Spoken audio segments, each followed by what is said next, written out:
What's up, everybody? Welcome to the live stream. Happy New Year to you. It's not New Year yet. It's almost New Year. It's New Year Eve. Oh, you know, if you're on the whatever calendar this is. What calendar is this, Blunty? Is it the Gregorian calendar? Is it the Julian calendar? What's our calendar?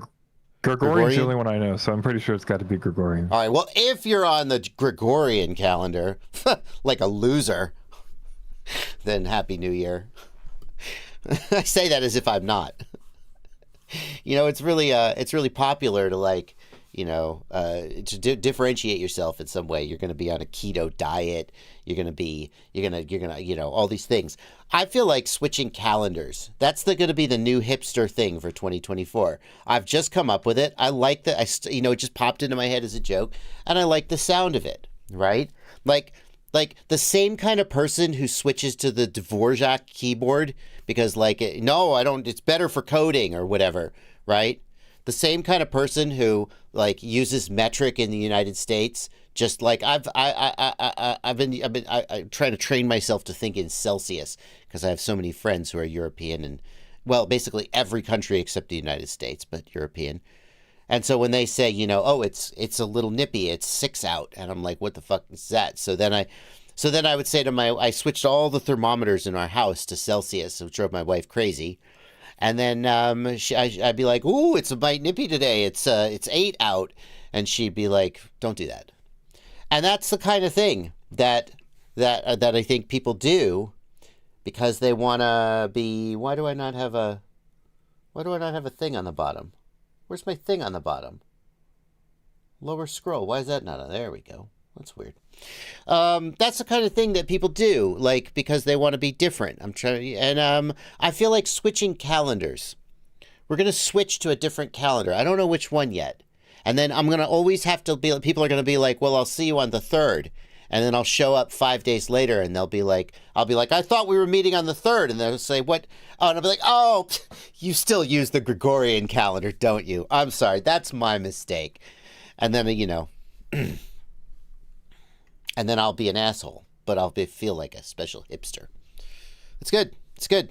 I'm trying to think of other examples, Blunty, where people, like, do something different that creates friction with their culture, mostly just to be a hipster and feel superior. Nobody does calendars. What am I thinking of? I don't know. Not even sure I understand the concept. No? You've never had a friend who was like, you know, I don't know. I'm gonna give all distances in kilometers now, even though we live in the US, and you're like, why are you doing that? And like, the metric system is superior, don't you understand? Like, I knew people who would... No? Nobody like that? No, that sounds like something that would happen in a TV show. You know what I mean? Like, I don't know. Like, I knew people who decided that measuring recipes in grams was superior to, like, cups. They want all their recipes to be metric.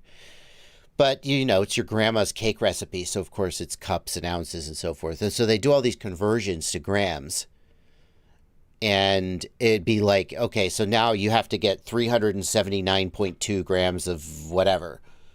And I'm like, just leave it in cups. It's just 3 cups, right? It's easy. You could do this. El Chingon, but that's it. It's military time. Military time. That's the most common example, is people who, obviously, if you're in the military, then you use military time, right? That's just what you do. People who use military time for their job, coming home and using military time with their family and friends who don't use military time and find that annoying. That's good. That's good. That's the good. All right, so we're going to a different calendar. But until then, it's New Year's Day. New Year's Eve, rather. And I hope everybody has a great time. But before you... Oh, no, grams are superior. Alton Brown uses grams. Absolutely, Jeremy Sarge. Weighing with weight is superior to weighing with volume, and metric is fine.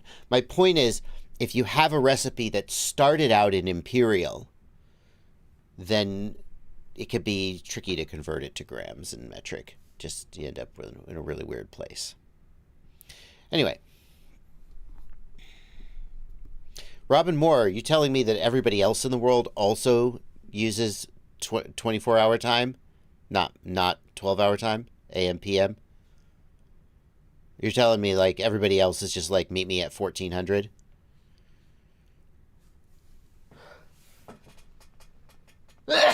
Excuse me.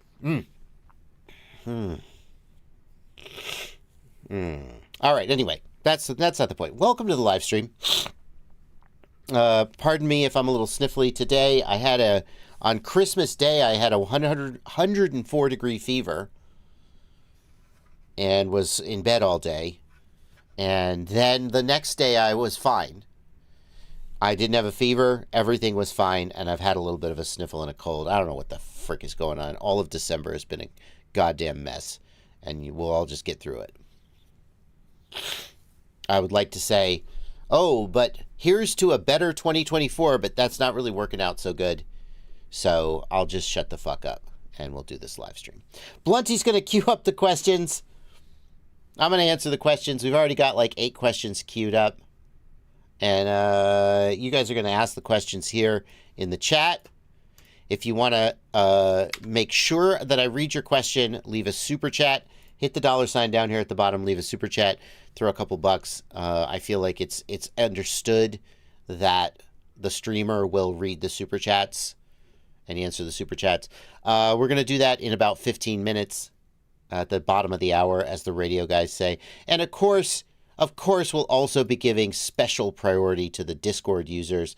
I can see their questions over here in the queue. These folks are my patrons. They join my Patreon and they pay my bills. So thank you to them. We thank them by putting them on the right side of the screen and paying special attention to them during the live streams, among other things. Oh, Siadi's so happy to hear me saying the F word on stream. He knows I've got it in me.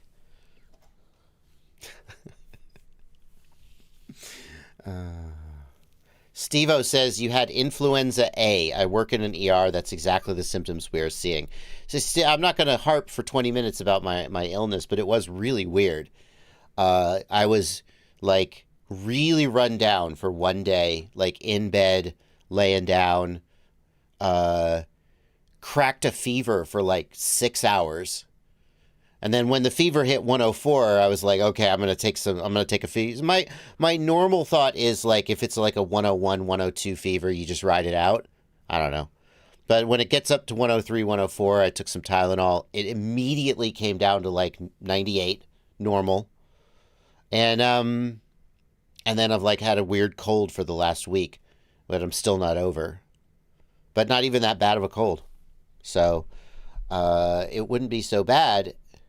Except for the whole freaking month of December, like my family has had something that made us all cough. It had something that made I'm not even going to get into it. It's been one thing after the other. And right when one person's getting better from one thing, somebody else gets another thing and gets us all sick again. And we're freaking tired of it. So, Robin Moore definitely did get a flu vaccine this year. Hopefully it helped. But it was a real frickin' mess. Okay, let's answer questions. I was wondering, says the FPV guy, if a Nano Express LRS receiver would work with my Iflight Nazgul 5v3. FPV guy, all Express LRS receivers work with all Express LRS modules, except if you have a 2.4 gigahertz module, it will only work with 2.4 gigahertz receivers. So if 900 megahertz modules work with 900 megahertz, 2.4 gigahertz works with 2.4 gigahertz. Okay, so that's number one. Number two, and that's probably not an issue because the vast majority of Express LRS hardware that's out there today, especially on bind and fly quads, is 2.4 gigahertz. The other thing you need to know is that older receivers with firmware 2.x on it cannot bind to modules with 3.x on it. That is less and less of an issue today because 2.x, the switchover point, is further and further in the past, and it's more and more rare to see hardware out there with 2.x on it. So it's more and more the case that you can just bind them and good to go. But people sometimes see that there's all these different manufacturers making Express LRS hardware. Happy Model, Radio Master, iFlight, Flywoo, and they're like, is it compatible? And it's all cross-compatible. That's the beautiful thing about Express LRS, and in my opinion, one of the things that makes it so popular. So hopefully we answered your question there. Arthur the best. The best what? Artur. My Beta FPV Meteor 75 Pro's camera broke recently, and I was wondering what new camera I should get. I don't want the same camera because Beta FPV products aren't that reliable. What do you recommend? Arthur, the first thing I'm going to do is I know Aaron Ciotti is in the chat, and Aaron Ciotti has his finger on the pulse of micros in and out. By the way, Ciotti, you were sick as shit last week as well. I hope you're feeling better. By the way, let me just say, 12-hour...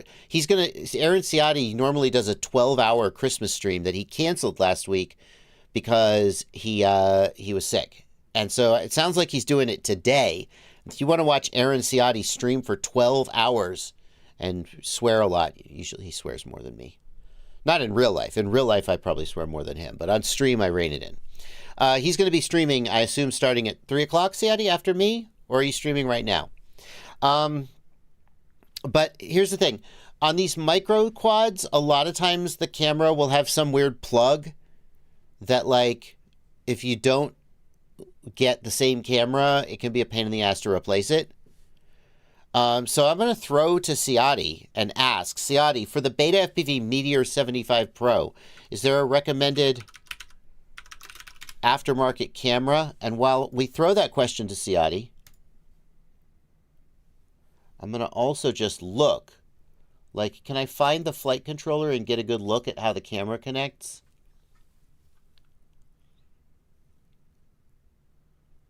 Here's the flight controller, F41S, F5, CO3 FPV camera. Is it a solder? Has it got solder points? Okay. So, I mean, you could always just cut the wires and solder on a new plug. To me, that would be super annoying. If you're willing to solder it, then what I would do is go to, and again, this is Ciotti's work here. On my website, fpvknowitall.com, Tiny Whoop. Best Tiny Whoop drones and parts. Ciotti has some suggested builds. And he's got some suggested aftermarket stuff, including, you could check out the Tiny Whoop Pinch. Again, you may need to solder this. Ciotti says the CO3 camera does get a lot of love in the racing scene. So just because it's a beta FPV camera, don't necessarily write it off. He likes the Runcam Nano 3 and the Mobula 6 Canopy. Yeah. People really loving the CO1, CO2 camera. Freelojo points out that Beta FPV and Newbie Drone use the same plug for camera, but Newbie Drone Newbie Drone cameras look bad, but I think it's Ciotti and I discovered that Ciotti discovered that it's then he told me, and then I put it out there. That's why in my mind we did it together. He's the one who made the discovery, though. That it's the OSD chip, not the camera, that makes their stuff look kind of hazy. Okay. We got a question here from Grey Hat. I got into the hobby through a trade with my friend, and all my stuff is FreeSky. I like my transmitter. What am I going to miss out on with Express LRS? I don't do long range. So Grey Hat, my advice is always that if you're having fun, just keep having fun. Don't stress about equipment. So often people in this hobby get super stressed out about, should I buy this gear? Do I have the latest and greatest?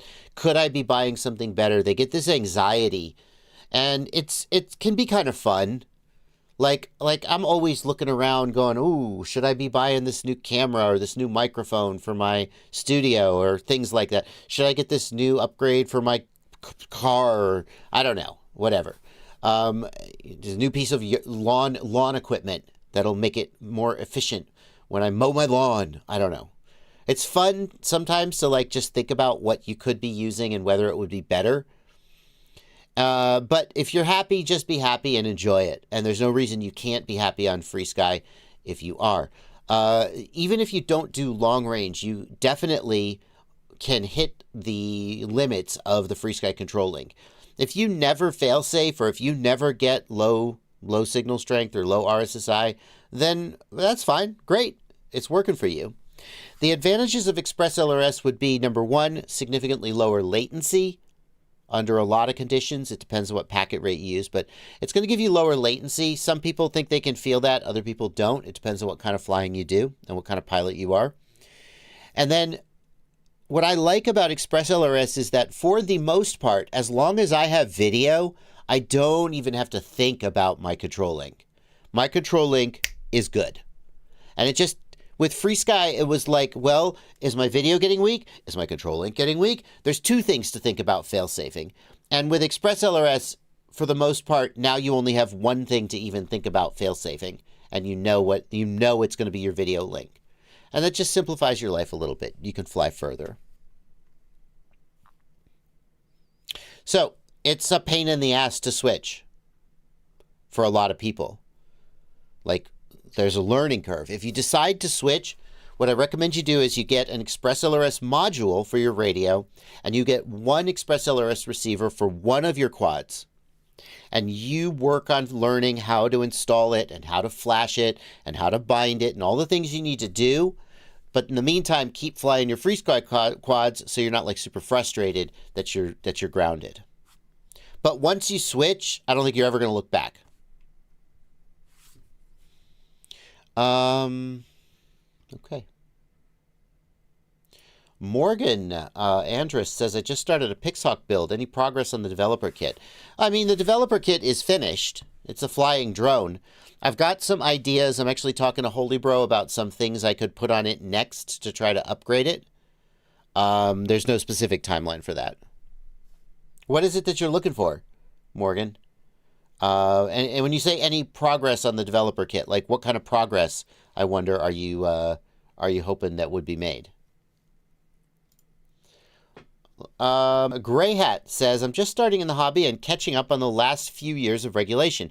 How worried should I be that my investment will be wasted due to an FAA crackdown? So here's my advice, and it's really disappointing to see people in my comment section leaving comments like this. And I don't mean like I'm disappointed in you for having these thoughts. These are perfectly realistic thoughts to have. I'm just disappointed that the world has created a situation where having these thoughts is realistic. And I want to like address it. So realistically speaking, there is no enforcement of this stuff. And I have to be very careful about the wording here, because it would be foolish of me to encourage people not to comply with the regulation. You see what I mean? It would be like the difference between saying the speed limit on this highway is 55, but you should drive 95. Just do it. Just drive 95 the whole way. Right? That would be encouraging you to break the law. And it would be another thing to say, the speed limit on this highway is 55, but it's a desolate highway in the middle of Montana and there's no cops. And if they do pull you over, they give you a $5 ticket that you pay cash on the spot and let you go. And I can state those facts, and you can decide what you want to do with them, because those facts just exist. They are true.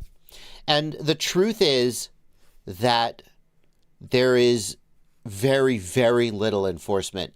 The FAA has extremely few resources. It's like that highway in Montana with a speed limit and no cops patrolling it.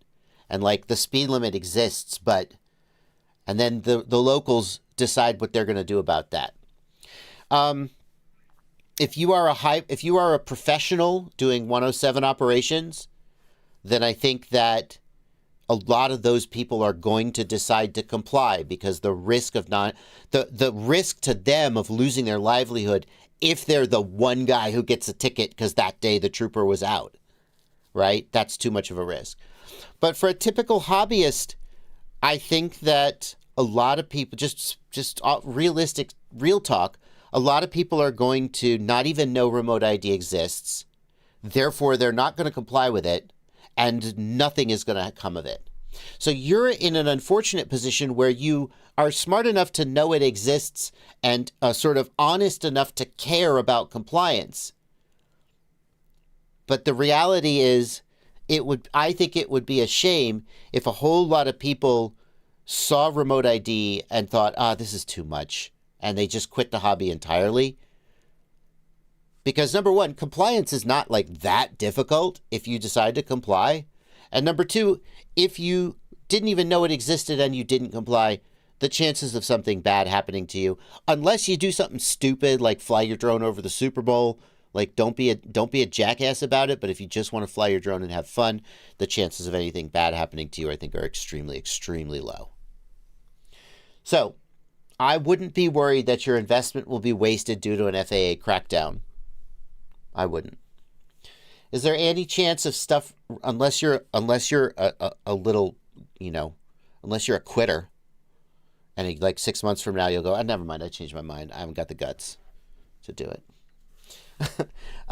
Is there any chance of stuff reverting a little? No, not really. The spotter requirement is rough when I want to go fly in an unoccupied field. Here's the thing. Like, the spotter requirement's been here for years. That's not remote ID. Right? So what are you going to do? What you're going to do, look, I certainly wouldn't be seen as encouraging this behavior. That would be irresponsible. But what some people do is they just go fly in an empty field without a spotter. No one sees the footage. No one knows that they did it, and no one cares. No one cares. That's just a fact. Okay? Okay. You just got to decide. I mean, here's the thing. The last thing I'm going to say on this, then we're going to move on. I'll harp on this for 45 minutes if you let me. If you drive on the highway and the speed limit is 55 and you drive 65 or 70, and you don't have a second thought about it, well, you're breaking the law. And there's cops out there who are actively trying to ticket you, and you think it's okay and it doesn't bother you. And if you get a ticket, you're like, shut up. But most of the time you don't. I don't know why a person who drives 10, 12, 15 over the speed limit every day, which a lot of people do, is going to quit the whole hobby because they're worried about the spotter requirement. Like, you've already demonstrated that sometimes you decide you're going to break the rules because you decide that the downside is there's no real practical downside, and you're going to take a risk. Flying in an empty field without a spotter, like, who's it hurting? You are breaking the rules. If someone decides to make an example of you, you can get fined, but realistically speaking, you already take risks bigger than that for things that have a lot less benefit and a lot more potential downside. And it sucks to see people quit in the hobby because of that. I don't think that's a rational, consistent choice. Will a pine sill solder 6S leads? 6S, you mean like 14 or 12 gauge is probably what you mean. And yes is the answer. Pine sill is a great iron. You may need a little bit of a bigger tip, and you may need a little bit of flux on the wires, but it 100% will do it. Okay, it's time to read Super Chats. The way this works is I am going to start reading the Super Chats. When we run out of Super Chats, I will go back to reading the regular questions. We currently have 1, 2, 3, 4, 5, about 6 Super Chats, and we have about 16 total messages in the queue. Something like that. So we'll go back to that regular queue once the Super Chats clear out. If you are looking to get a question read and replied to promptly, this is a good time to do it. The Super Chat. And the first one is going to come from Bosken. Bosken, this is not a Super Chat. I clicked the wrong thing. No big deal. We'll answer this one since I clicked on it. I have issues with Betaflight OSD. When the quad is armed, it displays a flashing screen with version of Betaflight and instructions for entering into the menu with sticks. What's that? I put this on here as a PSA because I know the answer to this. So I was going to let people know what that's this what was. It says when the board powers up, right? Yeah, so basically what happens is the SpeedyBee F405 V3 has an issue where if you have the SD card in the board, the OSD will freeze and stick. So you literally have to remove your SD card to use it. Yep. SpeedyBee F405 V3, you can't use the OSD with an SD card inserted. Yes, and this is a symptom of that. The Betaflight logo will stick. Nice. They fixed that in the V4, though, right? That's what I heard. Yes, that's correct. Yes. Okay. Great. Good man. Did your wife get you the phone holder for your Mustang? Yes, she did. Thank you, Bro Wild. Thank you. Emil Pears, thank you for 100 Norwegian kroner. What do you think about the new AOS V5 durability? I don't see any support between the camera mount and the way back to the standoff on the front arms. It's just top and bottom carbon between them. AOS 5 V5. This is the new one with the vibration isolating patented bullshit in it. AOS 5. Buy it now. Let's just see. I just want to see. Is this the most recent one? V1.2. Which one is he asking about, Blunty?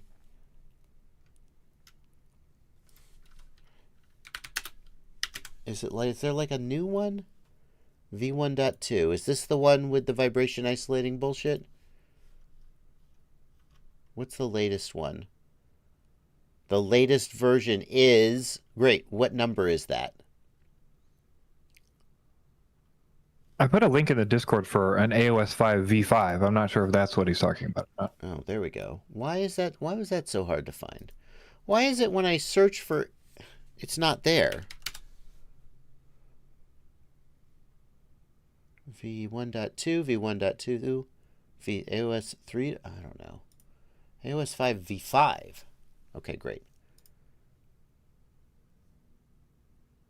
What's different about this? I think it's lack of split arms, I think is what is this the newest? Tom was saying in the chat. This is the new one because you can see the little cutouts for the vibration isolation. And I think the question is, why are we missing this front standoff and it's sticking way out here? Whereas on the previous versions...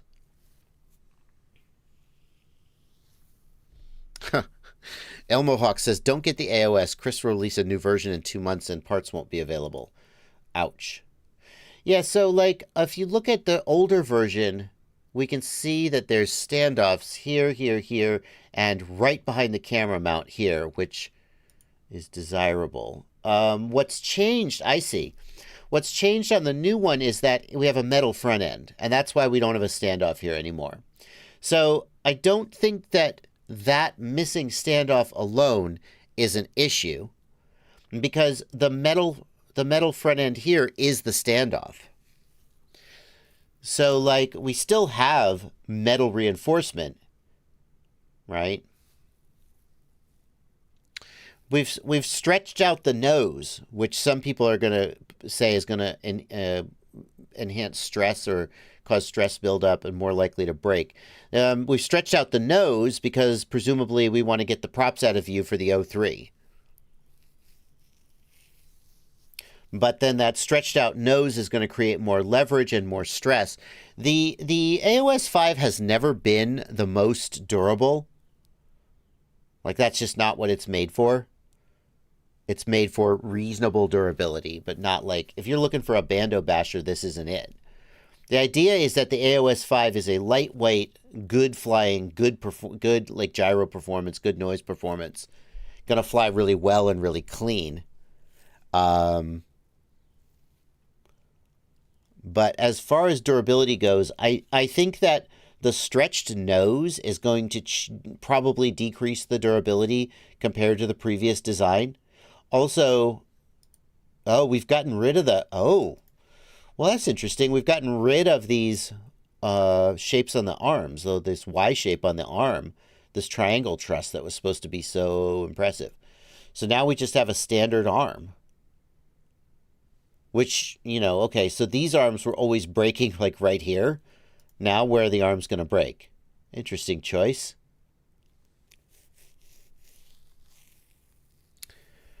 J-Spin says that now they are 6mm arms.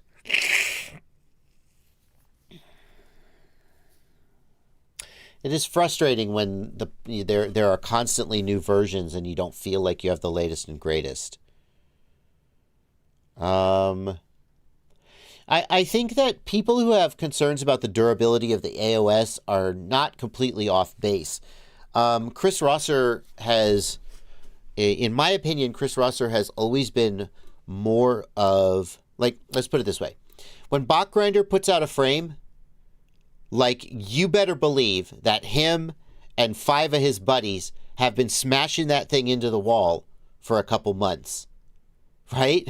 They've been taking it out, and they've been just beating the shit out of it. Now, Bot Grinder doesn't know jack shit about finite element analysis. Bot Grinder didn't fire up a CAD program and predict the standing wave harmonic resonance models of his frame. This is Bot Grinder designing his new frame. Hold on, I'm going to show you.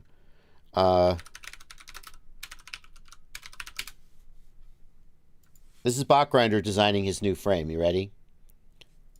For the head, put a top mark on a long V. Uh-huh.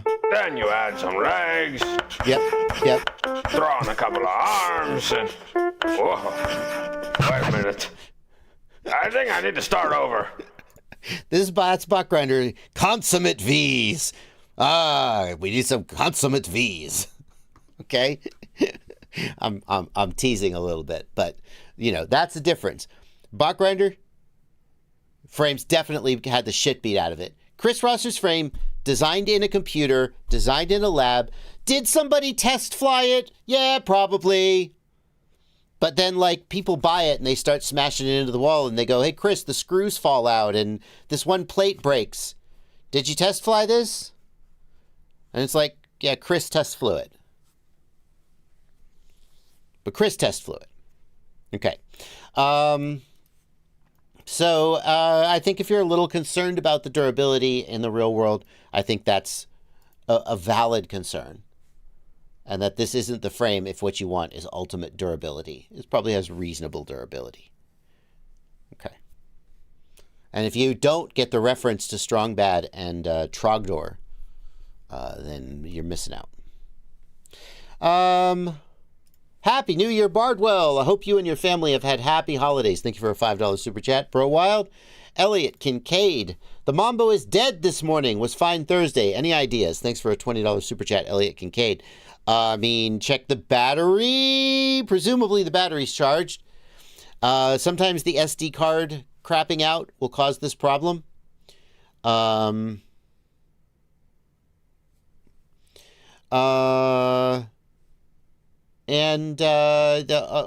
thing that people sometimes have to do is they open it up and they pull the coin cell out. If there's a coin cell in there, and it'll reset it. Those are a couple things I can think of to do. Like, does it power up at all? Does it like make any noise at all when you try and turn it on? Can you flash it? Can you connect it via USB? Does TBS Agent pick it up, and can you try to flash it, or is it like really dead?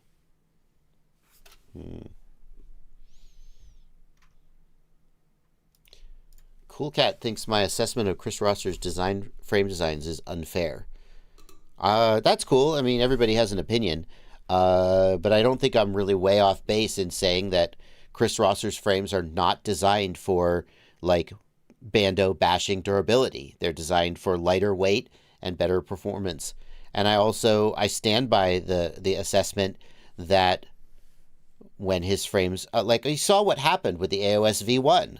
Like, I'm just recounting history. The AOS V1 came out, and a whole bunch of, well, I don't know about a whole bunch, but people who fly like really hard and smash into things a lot just immediately had the AOS start breaking on them. And were like, this isn't for me. And I know because I received emails with pictures of broken frame plates. And I could see that, like, oh yeah, that frame doesn't have a lot of, that piece doesn't have a lot of meat there. I can see why that broke. He cut the corner there to save weight. And that then didn't have the durability. I also fly one, and I also experienced some of these things, although I don't fly as hard as some of the people. I don't think it's really off base to say that his frames are not like hardcore bando bashing. That's not what he intends them for, and that's not how he tests them before they come out. You know? I stand by it. Like, just look, I mean, yeah. Radio Master MT12, how easy is it to swap channels 1 and 2? Very easy. Scott O'Blander, thank you for a $2 super chat. Scott, what you're thinking about is that it comes set up with throttle and steering backwards from how car drivers normally do it. 1 to turn and 2 to burn is what I've been told. So 1 is steering and 2 is throttle. Although I'd like to point out that that also works the other way.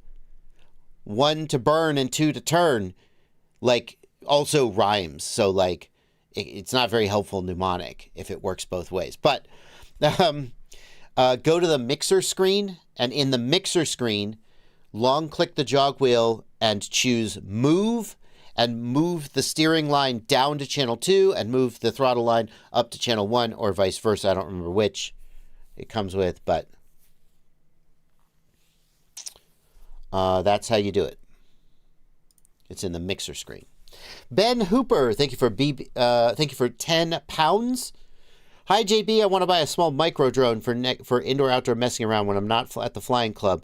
I have the DJI goggles V1. What do you suggest? Absolutely. I suggest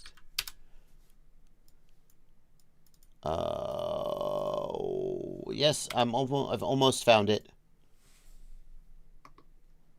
It's not this one. This one's okay. That's not the one I wanted though. That's just what popped up because of the URL pre-filled itself. Where is the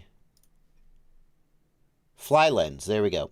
The Fly Lens 75 or Fly Lens 85 are pretty solid little outdoor quads, micro quads, and they come with a DJI O3 Air unit. That's my suggestion. The Flywoo Fly Lens.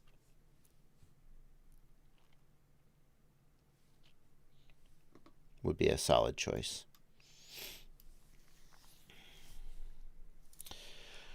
Tree Trimmer FPV. Thank you for a $5 super chat. I'm having an issue with VTX power. Tried the stacks and the Mach 3. I can switch power with a button on the VTX, but it goes back to 25 milliwatts in Betaflight. The number one reason... Oh, hang on. Back up. John Goblin points out he has the V1 goggles. Sorry. That's a bad recommendation. I got to dial it back. Shoot, you're right, John Goblin. He has the V1 goggles. In my head, he had the V2 goggles. Like, it just... I swapped them, and that was clearly not correct. Does it come with the RunCam Wasp? For $20 super chat, the least I could do is make an accurate recommendation. Okay, so for the V1, get the Wasp version. Yep, for the V1, get the RunCam Wasp version. That will work with his V1 goggles. Right, John Goblin? Okay. Thank you for that correction, John Goblin.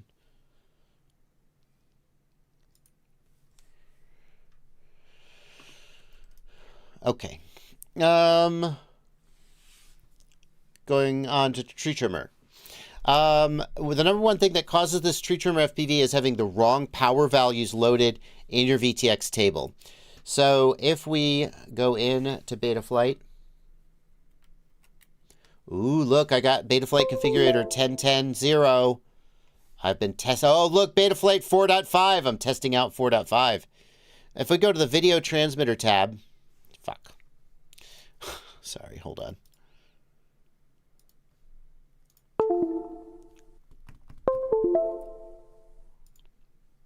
If we go to the video transmitter tab, we got to load in a, dangnammit. Let me load in a VTX table. That's fine. Doesn't matter.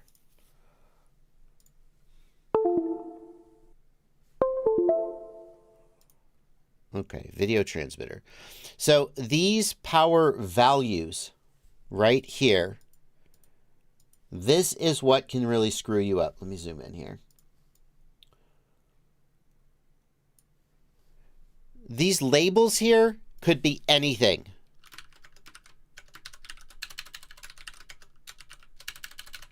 It doesn't matter. Those are just text strings that are shown on screen to tell you what power level you're at. The only requirement is that they are no more than 3 characters. That's all Betaflight cares about. So we could just write 25, 50, 100, 200 milliwatt, meaning milliwatts. 1 watt plus min, med, max, most. Wow. Okay? These labels are just what's displayed when the power level is loaded. And the reason I tell you that is, well, number one, like, you should know that they're just completely dissociated from any functional thing. Sometimes people are like, well, my video transmit, my flight controller says I'm at 1 watt. Yeah, big deal. It could say you're at wow. It doesn't matter. Okay? That's just a text string. What matters is these values here. The power levels. Okay? And those power levels have to be correct for the video transmitter. Now, some video transmitters want the power levels to go 0, 1, 2, 3, 4, whatever, 5, 6, 7. And then some of them work a little differently, depending on which version of smart audio the video transmitter supports. 1 second.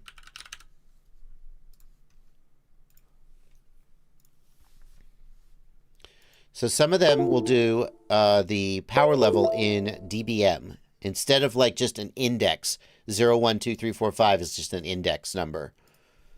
Some of them want the power level to be in dBm, 14 dBm, 20 dBm, 27 dBm, 36 dBm. Okay? And the point is that if your VTX table has a power value that the video transmitter doesn't recognize or expect, then the video transmitter will lock itself to 25 milliwatts just for safety. It'll lock itself to the lowest power level. Some of them will go into pit mode, I think, or 1 milliwatt, but mostly they'll go to 25 milliwatts. So my guess is that you have the wrong power values in your VTX table, and that's why the VTXs are locking themselves at 25 milliwatts.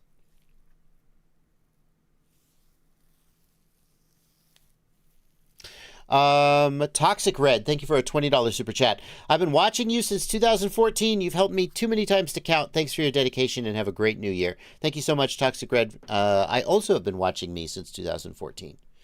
And it's very good to be here with you. A lot has changed. A lot has changed since 2014. It's pretty weird.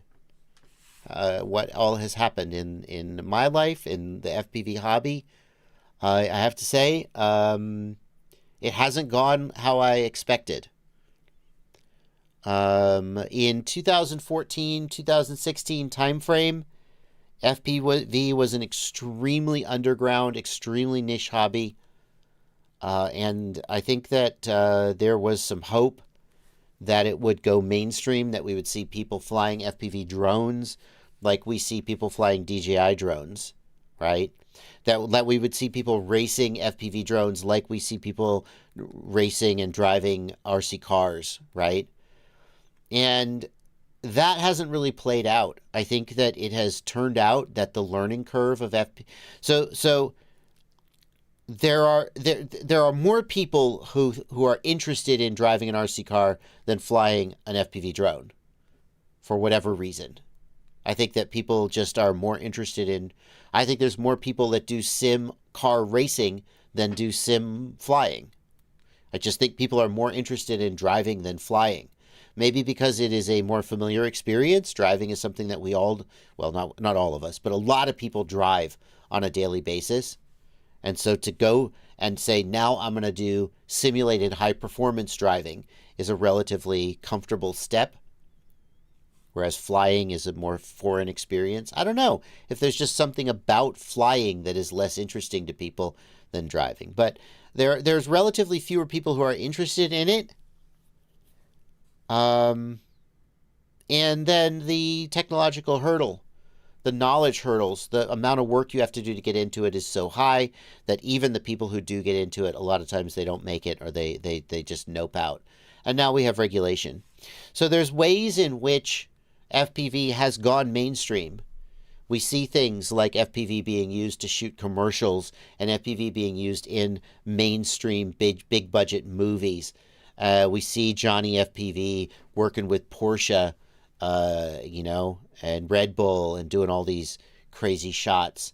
And that's cool.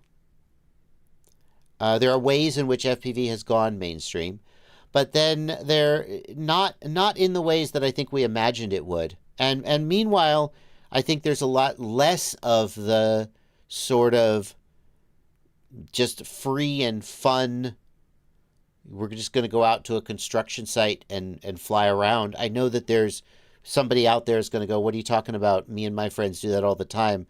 It feels like that there's less of that, although maybe it's just that there's more of the other stuff.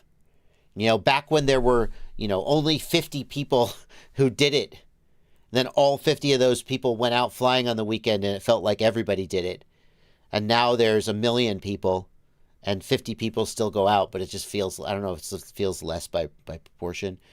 It just feels like the world is a lot more hostile than it was. Because when nobody knew what FPV was, and then somebody saw you flying an FPV drone, they're like, oh, cool, what's that?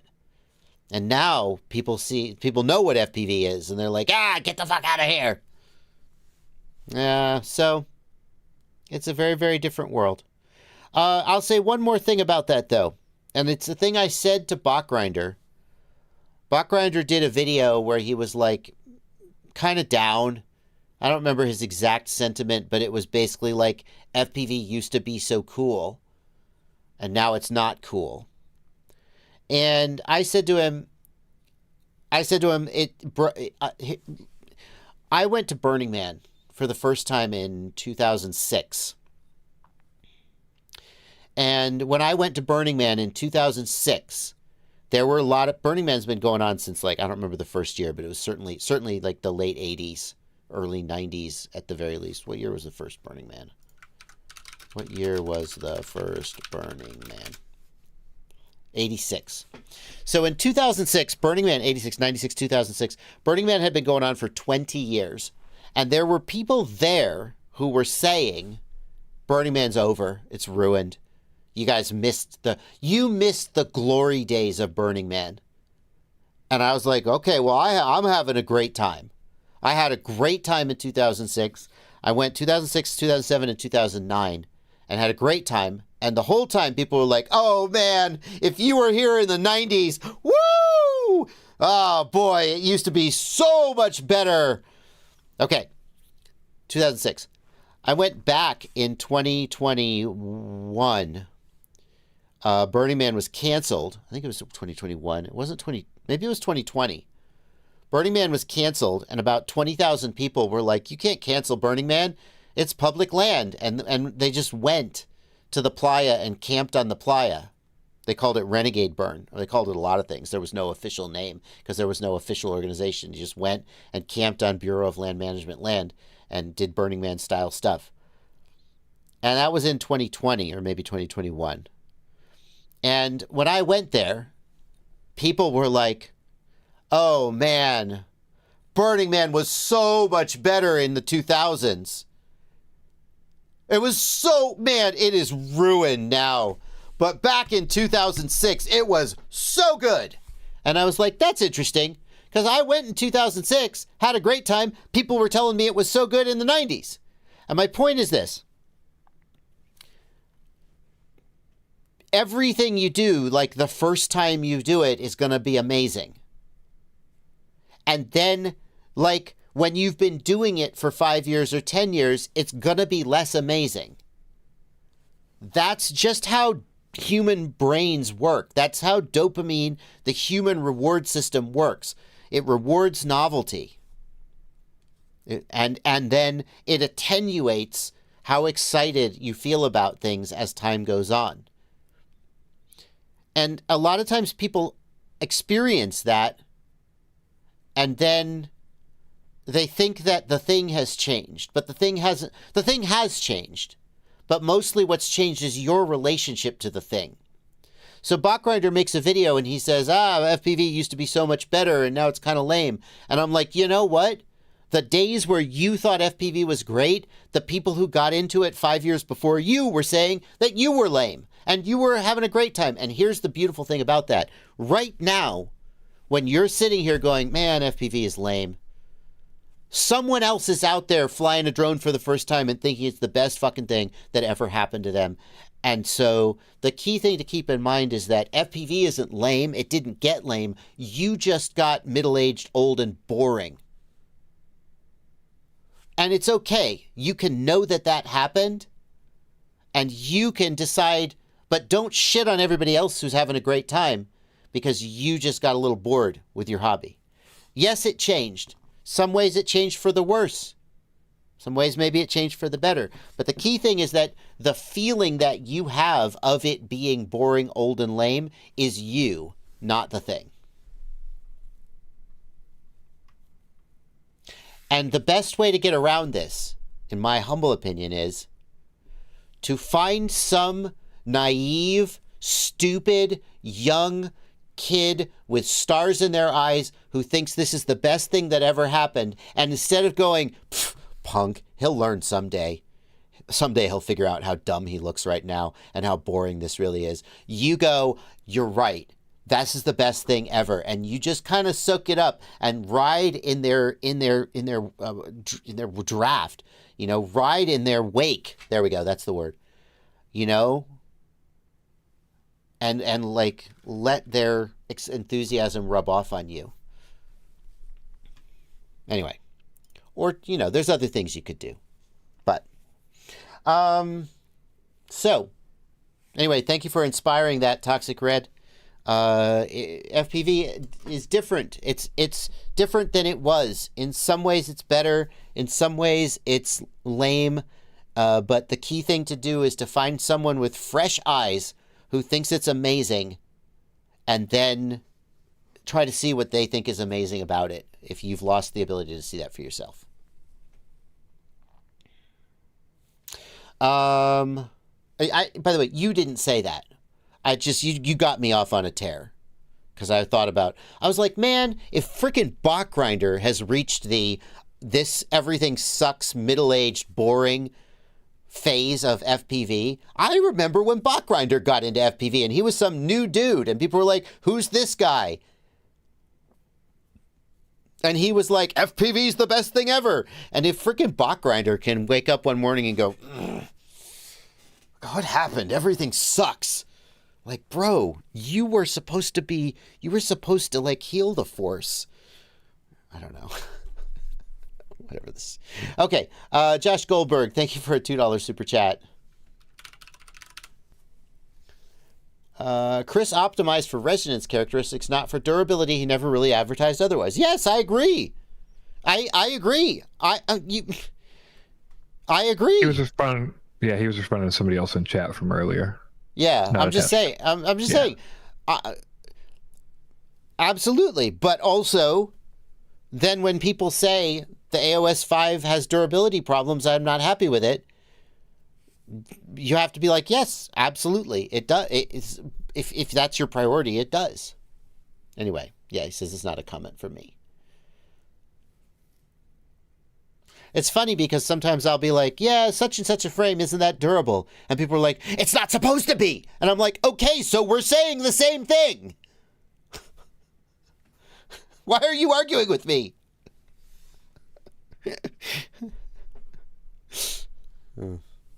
Anyway.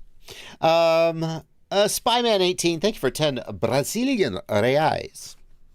Reais. I don't even remember Brazilian Portuguese pronunciation anymore. Brasil. There we go. Hi from Brazil, JB. I just bought a Radiomaster Boxer, and both my drones are displaying blinking OSD RC smoothing. What I did differently in the Boxer to do this to my two drones, what can I do to fix it? I assume you're using Express LRS. Am I right? Spyman, tell me if you're using Express LRS. Blunty, can you keep an eye on the chat? And I'm going to skip to the next question. Can you keep an eye on the chat if he answers that? Yep. Okay, thank you. Robert Griffith, Bob Griffith. Oh, hey, Bob. Thank you for a $5 super chat, and Happy New Year to you, sir. Tyler Volker, I believe. I'm going to guess. Let's see if Tyler has a question. He left a $5 super chat. Tyler Volker. When I plug battery into my quad, I get the beeps and the motors twitch, but one motor won't start when armed. In Betaflight, that motor won't spin. Motor seems fine when spun by hand. Flight controller, ESC, or motor. Here's what you do, man. Tyler, pinch that motor in your fingers and then plug in power. You might need a helper to plug it in for you. If you have a short saver or something with like an on-off switch, you could do it that way. Anyway, pinch the motor, and because the motors all beep at the same time, so you can't tell if one of them is not beeping, but you'll feel the vibration of the beeps. If you plug in the power and you don't feel any vibration at all, the ESC is dead. If you feel beep, beep, beep, but not beep, beep, that means the ESC is fine and there's a problem with the motor signal. And if you feel all 5 beeps, that's a more complicated problem. My guess is going to be, he says the motors all twitch. One motor won't start when armed. He said the motors all twitch. So let's assume that you're going to feel the beep. Beep, beep, beep. If it won't spin, the other thing we could do is we could like turn on bidirectional D-shot and see if we have 100% errors.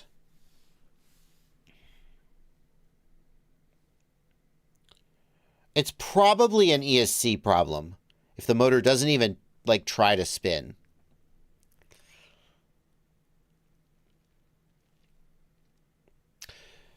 I'm gonna guess that you haven't done any weird motor mixing or motor remapping. I mean, that would mean that the last 2 beeps would be missing. I really want to know if you get 3 beeps or 5 beeps in that motor, which you'll only know by pinching the motor. Is there a reason we aren't just suggesting to swap the motor? I mean, that seems like the easiest way, right? It takes just a second. You gotta solder and screw and all that. Like if he's getting 5, thing is, Blunty, if he's only getting 3 beeps, it's not the motor, it's the flight controller. Yes. If he's getting 5 beeps, I agree, swap the motor. But if he gets 3 beeps, how is he flying? Well, he's not flying, is he? Well, but the motors all twitch, right? He wouldn't be able to drive the motors if the ESC wasn't talking to the flight controller. Right? But he could get beep, beep, beep, and then not beep, beep, meaning that in Betaflight, that motor won't spin. So I'm assuming he's testing these motors in Betaflight. That's right. So he would get the last 2. I see. You're saying just in that motor? So, yeah, exactly. Just in that motor. So you pinch that motor. Like think about this. Think about the signal wire is cut. Okay, let's just do an extreme example. That motor's signal wire is cut. That motor still goes beep beep beep because the ESC makes those beeps. That's the ESC initialization tones. It'll do that if the ESC is like sitting on a bench somewhere with a motor and no flight controller. You'll still get beep beep beep. Okay, but then he won't get beep beep. Imagine that he's messed up. He's been playing around with resource remapping, and he remapped that motor somehow, and he remapped that motor output to LED strip or soft serial, and now he doesn't have an output. So I wasn't listening 100% through the whole thing, but yeah, then he would probably want to swap the motor. Would tell you at least does it move with the thing or not, and then the other thing to do would be check in the ESC configurator and see if you can connect to all 4 ESCs, and that just rules out the signal problem, right? Yes. That's where I would go, because then because you don't ever know if the signal's actually there. Yeah. I mean, I guess you could look for those last two beeps, but if they're twitching in weird anyway, then you're not going to know for sure, right? So if he gets 5 beeps, now he knows for a fact. So like my point is that it takes very little time to feel for those beeps, and that's useful troubleshooting information. I'm not going to immediately start swapping hardware just because then you have to pull out your soldering iron, you pull out your screwdriver, you blah, blah, blah. And yeah, it only takes 5 minutes, but still it's a pain in the ass, and maybe you don't have to do it. If he doesn't get 5 beeps, there's no point in swapping the motor, because you can be reasonably confident that the problem is in the flight controller or between the flight controller and the ESC. And so then you've saved yourself the trouble of swapping the motor. He says he gets all 5 beeps. Okay, so if he gets all 5 beeps, at that point, it may be worth it to swap the motor. You may have a bad motor. Yep, I agree. Yep. Also, he got a reply from Spyman. He said yes. Okay, so he's using Express LRS and he's getting RC smoothing error. This is a weird one because normally you see RC smoothing like with Crossfire, where the radio link is inconsistent. It's changing from 50 to 150 hertz and it gets confused. The number one thing I think I would have you do, and I'm going to guess that you didn't do this, excuse me, is go into the presets tab, look for RC Link presets, and load the correct ELRS preset for your packet rate. So my guess is, like, Radio Master ships their radios set to 1000 hertz packet rate, and I don't know why they do it. Like, why wouldn't you set it shipped to 50 hertz, which is the longest possible range? I asked them about this, and they said there was a reason why they did it. It might be regulatory. I don't remember. But it's weird that they ship it set to 1000 hertz because, like, that's the shortest range and the lowest latency. And I wonder if maybe you were to either lower your packet rate down to like 250 hertz and load the official preset, or leave it at 1000 hertz and load the 1000 hertz preset. But my guess is that your link smoothing is like the default link smoothing is interacting badly with the 1000 hertz that the Boxer's putting out. My guess is that's the issue. Yeah, go ahead. There's also a bug in 442. Okay. In 443, it's going to be fixed in 4.5. I found the PR for it, where essentially the RC smoothing, even if you disable it, if there's a problem with RC smoothing initializing, it will still show up, even if you try to turn it off. We got another question in chat from another user about that. He's like, I turned off RC smoothing and I'm still getting the warning. As far as I know, it's because it's not initializing, and that's a bug. Captain Bryce says because the ELRS devs want it to start with 1000 hertz, the least compatible packet rate. They assume he's being sarcastic. Blunty, thank you for sharing this link. Permanent RC smoothing bug. Certainly it could be this bug. If there's a bug that produces this warning, then yeah. Are you on Betaflight 442? Is it fixed in 443?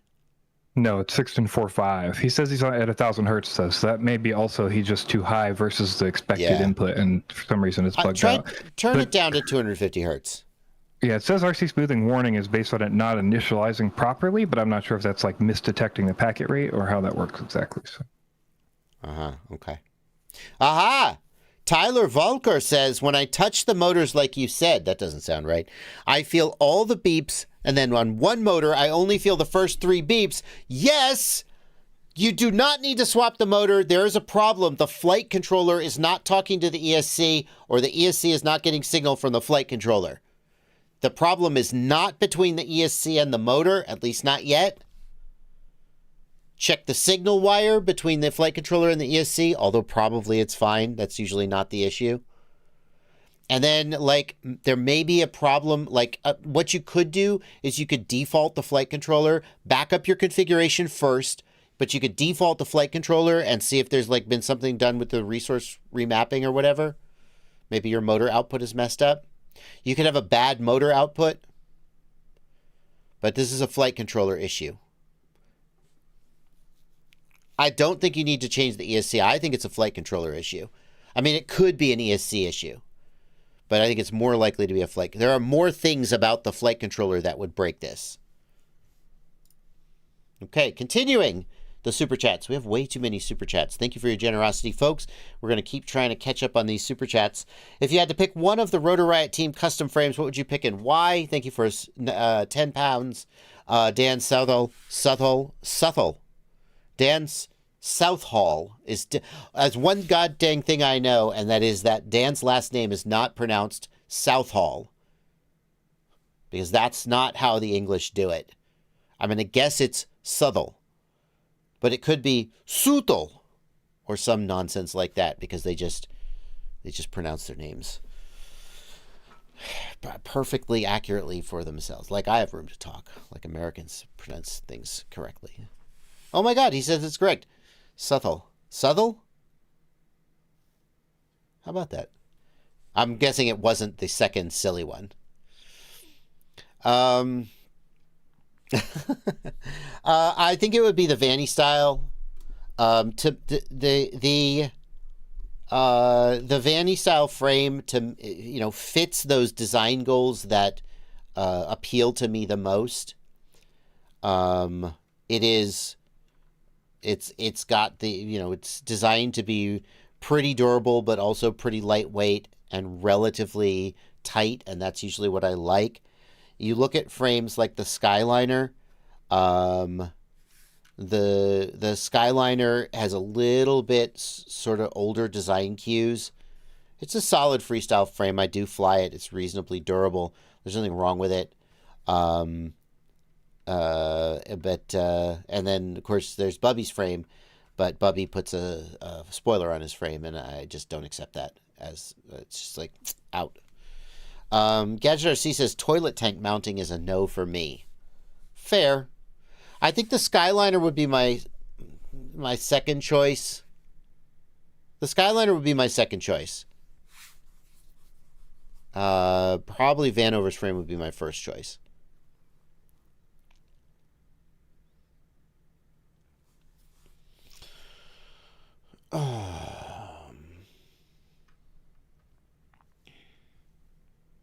When you get to the age of 50, which part of your body is 50? Thank you for 5 pounds, Gunja FPV. Your mind. Thank you for the donation. Delta Foxtrot 6949. How do I copy my mode presets from the CLI? Okay, I can show you how to do that. If I can. Oh yeah, I dropped my flight controller on the floor. Hold on. To copy your aux modes from the modes tab. So here we are in the modes tab. We're going to need to make some modes. Let's just make some modes. I don't know. We're just going to make some. It doesn't matter what they are. I'm just fucking just making throwaway stuff. So to copy this stuff to another flight controller, go to the CLI and type. I like to type dump. Shut the hell up. Hello? Shut the hell up. What's wrong with you? Don't know what happened there. Maybe I switched too fast. Save! Okay, we have saved. Now we go to the CLI. Great. I like to type dump because... Wait for it. If we scroll back up here, what we're looking for is the lines that start with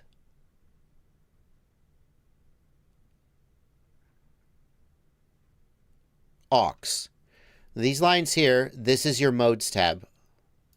And the reason I like to use dump instead of diff is that I copy all of the aux mode lines, so that if I paste this into a flight controller that has existing aux modes set up, it will zero them out first.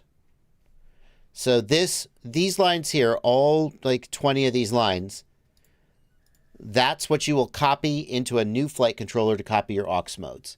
And for what it's worth, this is safe. I mean, I can't think of how far back you'd have to go before this wouldn't be safe.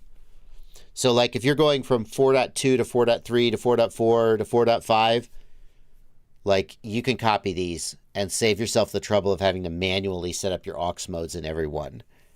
And I do. So it's the aux lines.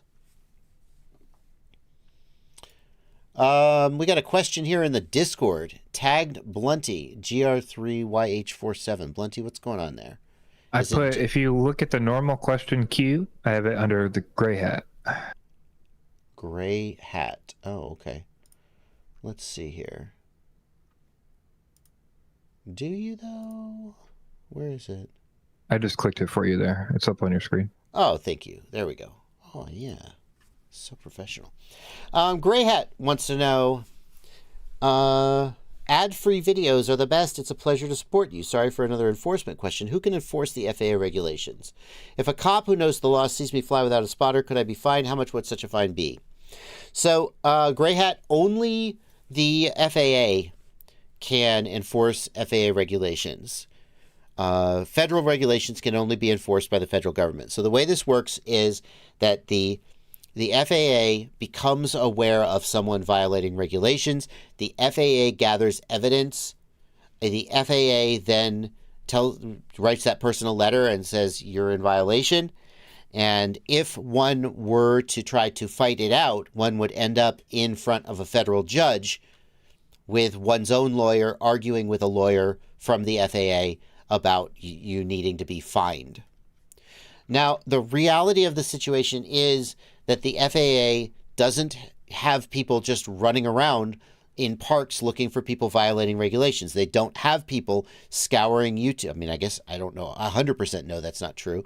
I don't think they have the resources to just be scouring YouTube looking for people for violating regulations. So normally in the past when someone has gotten fined, it has been like, I'm thinking of Paul Nurkola's Flight of the Year, which was a video where Paul Nurkola flew around a train, a moving train. He flew into a boxcar. He flew underneath the car. He flew in between the cars. He flew around a bridge. It was a freaking awesome video. And he was contacted by the FAA. He was fined for that. Technically, they fined him for not having Part 107. So he was doing commercial work by posting to even the video wasn't monetized. I'm not sure what their argument was. I know the video wasn't. Oh no, the video had copyright music on it, so it was monetized, but he didn't get any of the money, sadly. I can think of a couple other cases where people have high-profile cases where people have been contacted and or fined by the FAA. In every single one of those cases, the video became so popular that Karens, normal people, saw it and went, oh my God, heavens to Murgatroyd, this is so dangerous. And then they called the FAA and reported it. And enough people called the FAA and reported it. The FAA went, okay, we need to look into this. So although only the FAA can prosecute these things, if a cop, let's say that you are just a complete bonehead and you fly your drone onto the landing the runway, onto the runway at LaGuardia in the middle of the day, and you just do some power loops over an airplane.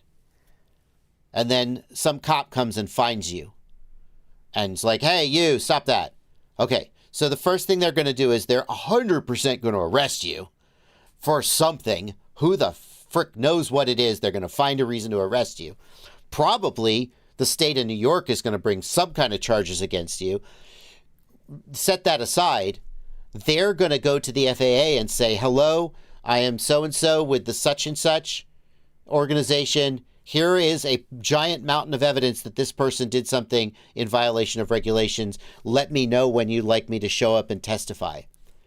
So they will assist in the prosecution, and that's what you got to worry about. Well, you probably don't have to worry about it because realistically, it's probably not going to happen. But that's how it does happen, if it does happen. The fines... Yeah, Blinty, go ahead. Oh, I was just going to say, the main interaction I'm aware of with cops and this sort of thing, highlighted by remote ID, is essentially that, they will call the FBI, and the FBI will handle your case to the FAA. Right. Whether that's looking up your remote ID information or whatever. Basically, their only ability if they don't have a local or state or whatever their jurisdiction is to handle it, they essentially take your info, get you for whatever they can get you for, and then they pass that information with all the evidence to an FBI person, and they do whatever they do. They look up your remote ID number, they pass it on to an FAA investigator, that sort of thing is sort of how the process works. Because the FBI is the federal government. That's the key distinction. Like your local state, county, town police can't enforce or prosecute FAA. They can only gather evidence and submit evidence. But they can call the FBI field office and go, Joshua Bardwell was flying in violation of FAA regulations. Here's all the evidence. And then the FBI can go to the FAA and say, hey, you need to deal with this. The difference, I guess, Blunty, would be that the FBI is going to deal with criminal charges and the FAA is going to deal with civil fines. Is that correct? However, the examples they gave of remote ID was that in any case where the police needed to look up the identification of someone with remote ID, supposedly that could be civil, right? But I'm not really sure. But they said that they would pass that information to an FBI agent, and the FBI agent would log into the FAA database and get that information pulled for the police. I mean, so I guess sure the police exactly the police are sometimes involved, like in civil cases, even like when I get evicted from my apartment, when my landlord evicts me from my apartment, the sheriff shows up. This is not a criminal endeavor; it's a civil endeavor, but the law enforcement is involved. If I had a civil case where I was going to try to like subpoena information, theoretically, maybe that would go through the police, and maybe that's what's going on. Anyway, the fines are typically $1,500 per infraction and up. But like the standard price for a single infraction is $1,500. So, okay, I don't want to talk about that anymore. Thank you for 8 Australian dollary dues.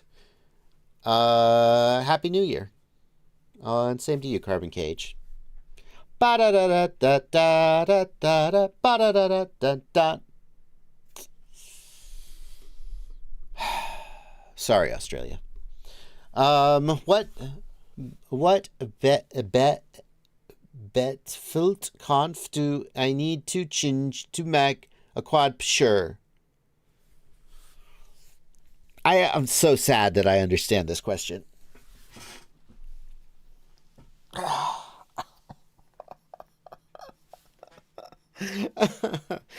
What do I need to change in Betaflight configurator to make a quad a pusher? Here's the interesting thing. You don't need to change a damn thing. You don't need to change a damn thing. Literally. What you got to do is you got to take the motors and install them upside down. And then you have to make sure that when you look at the quad... Hang on. I'm going to...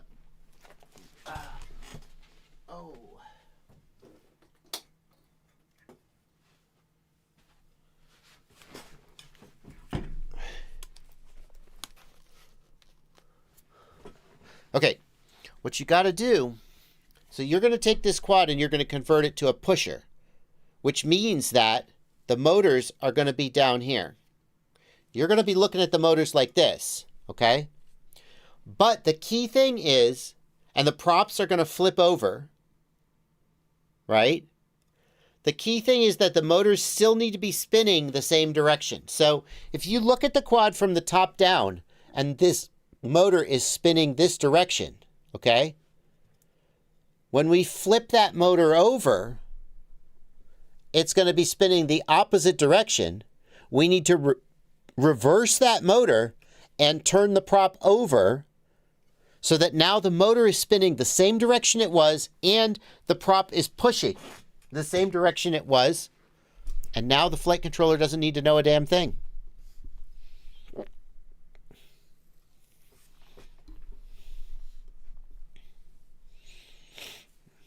Okay. Spyman18, thank you for another Brazilian Reais. I think we got you there, buddy. Bro Wild, thank you for a $10 super chat. Last summer, I got a DJI Mavic 3 Pro Cine in order to have a drone side hustle. Made around $2,000. I'm wondering if I should sell it for some FPV stuff. I'm sure I could sell it for $4,000 to $5,000. I mean, if I had $2,000 in equipment that I could sell for $5,000, I would totally do it, and I would pocket that money, unless it was like I can imagine. Like, I've got my V2 DJI goggles. I'm not selling those things like for a long time because like they're going to get harder and harder to get. There might be a time when someone would offer me $500 or $600 for my V2 goggles, but I kind of want to keep them. So, but like, it sounds like you're not in that situation where you like need it for the money. So, I mean, I would take $4 or $5 grand for $2 grand of equipment for sure. Blade Outlaws wants to know, thank you for a $2 super chat. Blade Outlaws, does Traxxas make quads too? Don't think so. I don't think so. Bharat Parsia, thank you for 400 rupees. I made my first quad, a SpeedyBee F405 V3. Gep RC Rad Mini 1W VTX. I had a USB OTG 5.8G receiver, but not good picture quality. Yeah, no, those OTG receivers are terrible. Should I buy 5.8G goggles or go digital? I mean, go digital. Like, if you have the budget to go digital, most people are going to be happiest going digital, right? Most people who stay with analog don't have the budget for digital, or that's pretty much it. They don't have the budget. Like, it's not entirely, but like a lot. DJI is tempting, but way too expensive. Oh, well, there you go. If you don't have the budget, I mean, like, all of the digital systems are about the same price. Like, the goggles could be maybe a $200 swing in the price of the goggles. But the thing about the goggles is you buy once, right? So let's say you pay $200 or $300 more for your goggles. Well, how many video transmitters are you going to buy, right? The price difference of the goggles is basically 1 or 2 video transmitters, which over the life of the system, like, is probably negligible. I don't know. If you're going to buy one set of goggles and build one drone and fly that same drone for the next 4 years, then that's not how most people operate. So if DJI is too expensive, then probably Walksnail and HD0 are also too expensive, and you should stick with analog and get a good set of 5.8 gigahertz goggles. Pat really wants you to know that Traxxas made it a quad. Shut up.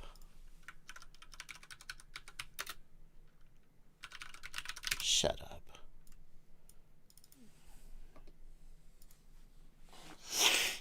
Oh my God. Oh my God. Is it any good? I mean, I have to buy this, right? Do they still make it? I don't know. Is it? Yeah, I was going to say if they still make it. Ah, what the frick? What the frick? It's a camera on bottom. What the frick is this? 3 modes. One is just right for you. I promise you that's not true. No flight experience required. No complicated setup or calibration. Sport mode. After you've experienced how easy it is to capture photos and videos, you can explore a whole new dimension of fun by learning how to fly ATON. In sport mode, ATON's 6-axis stabilization makes learning to fly easy and fun. Air brakes and return to home provide peace of mind as you take control. Built-in flips and rolls make you look like a pro as you press the button. In sport mode, I have the ability to fly faster and do tricks at the push of a button. ATON uses 6-axis stabilization and GPS location to keep it steady and accurate, but it doesn't get in the way of flying and having fun. If I get a little too carried away and get disoriented, all I have to do is press the air brakes button and ATON will stop and hover so I can regain control. Another advantage that sport mode offers is the ability to film faster action. I don't have to worry about my subject. All I have to do is press the air brakes button and ATON will stop and hover so I can regain control. Another advantage that sport mode offers is the ability to film faster action. I don't have to worry about my subject getting away from me. The Traxxas ATON is the perfect fit for me. It lets me have fun flying and doing tricks, but still lets me capture amazing aerial photos and videos. Amazing. Yeah, I know. It's 8 years old. Oh, okay. Well, Traxxas made a drone. It's like the DJI FPV drone. Ooh, expert mode. Let's find out what you can do in expert mode. For the expert pilot, the Traxxas ATON lets you push the limits of flight. ATON. It's like a ton of fun. I've been flying for years. Oh my God, that's that freaking clip. You hear that music, Blunty? They used that for the Rotor Riot theme. You don't send the audio. Expert mode. What's that? Oh, right. It's a thrill, and it lets me do whatever I want. It lets me push the limits of my skills without any help from stabilization. But if I get carried away, I can still use the air brakes feature. Speaking of brakes, Aton is fast. The speed this quad reaches is amazing. It rips through the air in a straight line up to 50 miles an hour. 50 miles an hour, boys. I also like taking aerial photos and videos. In just a few minutes, I can have my landing gear attached, my GoPro mounted, switch to film mode, and be in the air taking amazing footage. Amazing footage! Look how shaky it is! Amazing footage! Look how shaky it is. So amazing. So amazing! Expert mode is great for an advanced pilot like me, but I can also set it to film mode and let my friends and family enjoy the thrill of flying. Aton is your aerial photography assistant. Oh my God. Digitally stabilized in After Effects, shot with 2-axis gimbal. Okay. Way to go, Traxxas. Way to go. Stick to cars, Traxxas. Happy New Year, Yeet at FPV. Thank you for a $2 super chat. Thunder Spanker, Happy New Year. What is the airspeed? Thank you for a $10 super chat, Thunder Spanker, and a classic Monty Python reference. Potty Putter, thank you for a $5 super chat. Do you still use the Iflight backpack? I've switched to the Rotor Riot backpack. Is the Velcro as big of an issue, or are the zippers holding up? The zippers on my Iflight bag, my Iflight bag held up really well, and I really like it. I am currently using the Rotor Riot backpack. There are a couple little things about the iFlight bag that I miss, but for the most part, I think the Rotor Riot backpack it feels a little more roomy, and I like the layout a little better. I will say, here's a freebie for you guys. So this is it's like 3 inches, maybe 4 inches wide. This is sew on Velcro. It's not Velcro. It's hook and loop fastener. Velcro is a trade name. It is, you buy this sew on hook and loop fastener, okay? Now it comes with 2 rolls. One is the hook roll and one is the loop roll. You throw the loop roll out. You don't need it. But you take this hook and you use it to reinforce. Basically, you cut like a length this long and you shove it in the corners of your bag where it reinforces the Velcro that the bag comes with. And if you find that your dividers are like getting loose and ripping out, this is a freaking lifesaver. But I'm a fan. I'm using the Rotor Riot bag right now. It has been, the only thing about the Rotor Riot bag is, like, after I went on a 6-week trip, you may remember I didn't stream for like 2 months. And after that trip, I'll show you, hold on.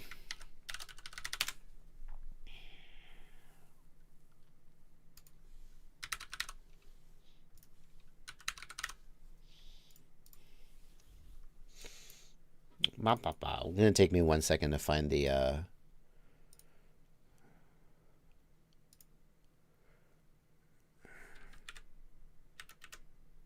Okay, so like after that trip, and these are pictures that I passed back to Sean Morrison. I was like, because I know he wants to make this bag as good as possible.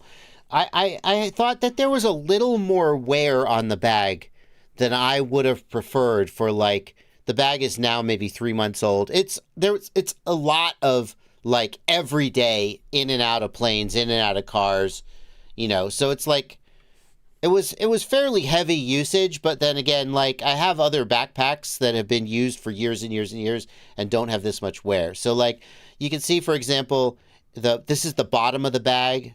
You can see like we're starting to get some cracking in the faux leather. Oh, you can't see because I'm covering it up. You get a little bit of cracking here in the faux leather on the bottom, right? It's starting to wear. There is a plate, a reinforcing plate. You could just see the edge of it here in the bottom of the bag. And the corner of the plate is starting to wear through the sort of faux leather on the bottom on both sides. So I sent that back to him.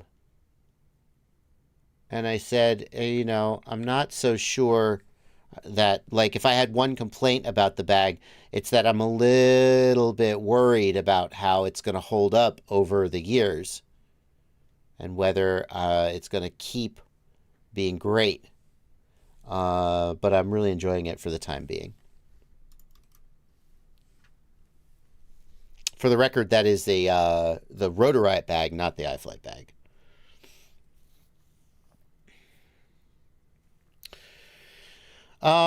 Happy New Year. Thank you for a $20 Super Chat, Northern Tier FPV. Happy New Year to you as well. Frosty ECG, best parallel board. The Lumineer Pro would be my pick.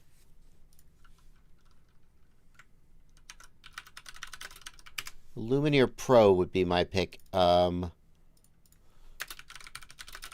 I think it's got the right features. It's got a lot of features. It's expensive as hell. You could almost buy a whole charger for the price of this board, but it's a really, really good board. It's got a lot of features. I love the amp readout on each individual plug. It's very nice. You guys can't see this. Sorry. There we go.